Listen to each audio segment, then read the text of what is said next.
when the Trump administration negotiated the Remain in Mexico agreement. The numbers plummeted. Now, the Remain in Mexico agreement didn't magically end poverty in the Northern Triangle. The Remain in Mexico agreement didn't magically cause the cartels that are committing horrific acts of crimes in the Northern Triangle to disappear. What the Remain in Mexico policy did is it was an agreement with the government of Mexico that people who crossed illegally, primarily from the Northern Triangle, from Central America through Mexico, that they would remain in Mexico while their U.S. asylum cases were proceeding. And it was an incredible success. Frankly, the success exceeded any reasonable expectations. The numbers plummeted, and they stayed low. They stayed low month after month after month after month. It was a success. Now you suddenly see the numbers skyrocketing. It wasn't suddenly poverty returned to the Northern Triangle. It wasn't suddenly these vicious murdering cartels rediscovered they were vicious murdering cartels. What happened is Joe Biden put his hand on the Bible and put his right hand in the air and repudiated the policies that were working, ripped that international agreement to shreds, and that caused the spike. That is the one and only cause. Biden, cause and effect, friends. When we're talking about the border, it couldn't be more clear. And the senator from Texas, Senor Cruz, S.N. Fuego. He gets it. He sees it. He knows. He understands as a Texan and as a constitutional lawyer and senator exactly what happened here. But anybody who's been paying attention, anyone who's honest about this, knows that the Biden administration is the reason why we had close to 180,000 people apprehended last month at our southern border. 180,000 people. Remember, there are also all the gotaways, hundreds and hundreds a day, sometimes 1,000 a day. And those are individuals who are just getting across the border and not getting caught that we know about. Think about the smuggling that goes on. Think about the human trafficking, the cartel activity that Border Patrol and ICE don't even know about. That's also going on. It's a mess. It's a disaster, and it is the clear and direct result of the Biden administration essentially ringing the dinner bell in America and saying, who wants free food? We all see it. We get it. We know what happened here. Skip the immigration line, claim asylum at the border. It works. It works for people who cross illegally, those who don't want to go through our actual process. And so they're going to keep doing it. Cause and effect. This is reality. This is what is happening. Why did the Remain in Mexico policy work so well? See, this goes to the heart of the essential, the fundamental lie that Democrats were telling during the Trump administration about what was happening at the border. Their narrative was these are all asylum seekers, and they know if they go home, they will be subject to political or criminal persecution, violence, and essentially it's a question of safety, right? Asylum exists for people who, if they don't get access into a place like the U.S., are likely to face severe harm and or be killed, and perhaps their families as well. So it's really a sacred thing. It's really goes to the core of our humanitarian impulse for our fellow human beings. Asylum in these cases is being abused. And you have to understand that. The people who are claiming asylum, who are sometimes even reading off a sheet of paper, I have a credible fear of violence in my home country of insert the blank. They are posing as those who would jump off a ship, within sight of America, knowing that if they were taken back to their home country, they may be tortured and killed. They're posing as those people. And they are not those people. There is no reason for them not to go through our legal immigration system other than it's arduous, it's annoying, it's time consuming.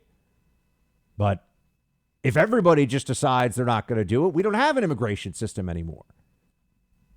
So why did the Remain in Mexico policy work so well? The numbers make this very clear.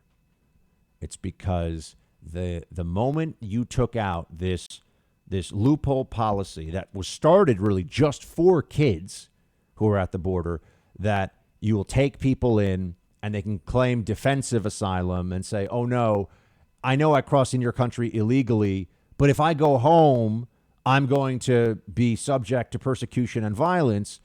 They said that's what was going on. It was not true in hundreds of thousands of cases. They were just economic migrants seeking better job opportunities and stuff. And I always say this, I do not begrudge people this.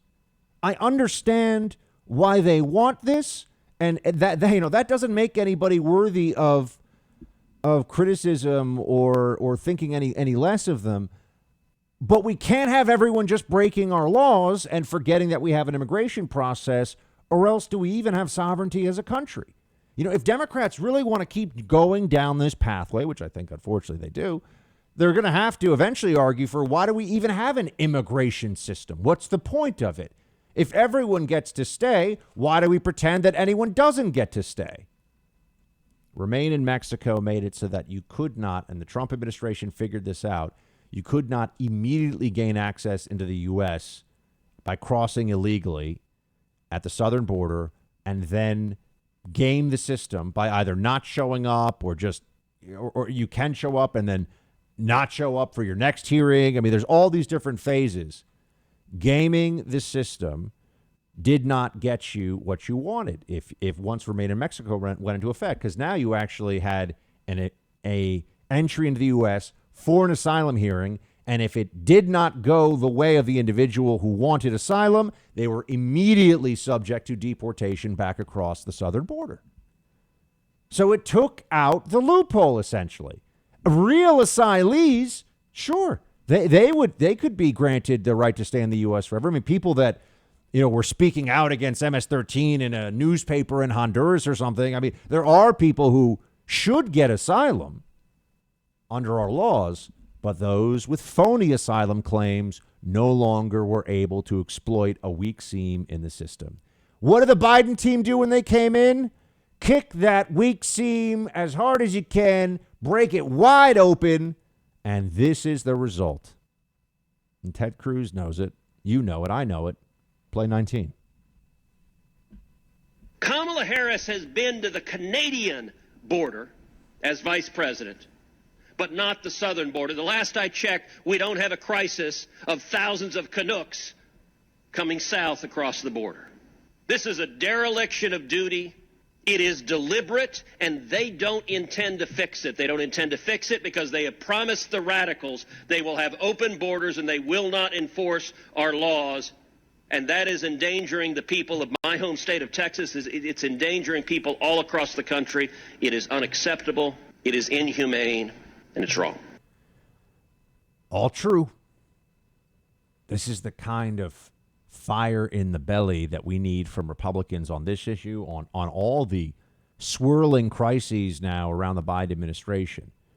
They want people to think that everything's under control. They want you to believe that good old Amtrak Joe is the engineer and we just have to sit on the train and he'll make the choo-choo go in the right direction. That's just not the case. He was never up for this job. He's not up for this job. He won't be up for it. But they were able to use him in the moment for their purposes of achieving power and defeating Trump. And now we are stuck with the result. The left doesn't want the border to be secure. They don't even talk about border security anymore. That was just a talking point they used in the past to pretend that there was some common ground so that they could continue the incremental chipping away of our actual border security and get us to this point where now we have a de facto open border. And they know that over the long run, this has enormous political implications that benefit the Democrat Party. So that's why this is happening. We have to first understand the fundamental reality of these situations, and particularly of the southern border, before we can get back to how about fixing it. Senator Martha Blackburn of Tennessee has introduced the reinstating, essentially, the Trump policies, the Trump-era migrant protection protocol. She's saying, let's do it. The Migrant Protection Protocol's Mandatory Act is what it is called. This bill would require migrants without proper documentation to stay in Mexico. This is just bring back, remain in Mexico. This would fix the problem. There would still be unaccompanied minors. See, I actually know how this works. There would still be unaccompanied minors coming across the border, but not the family units, not the individuals who are claiming defensive asylum. So you would cut this down dramatically. You'd see an 80, 90% reduction in the first month or two, in my opinion, of the reintroduction of this protocol. And yet, who wants to place a bet whether the Biden administration will do this or not? They will do nothing to secure the border. They're going to keep on waving in as many people who break our laws as they can until the midterms really get in sight. And then they'll pose as reasonable to avoid the judgment of that sane center of America that is still persuadable that Joe Biden is an ignorant old buffoon. Hey, Team Buck, thank you so much for watching The First on YouTube. If you like this video, please click that little thumbs up button so then it will log as liked. And also, if you want to see more great content from The First, please click subscribe.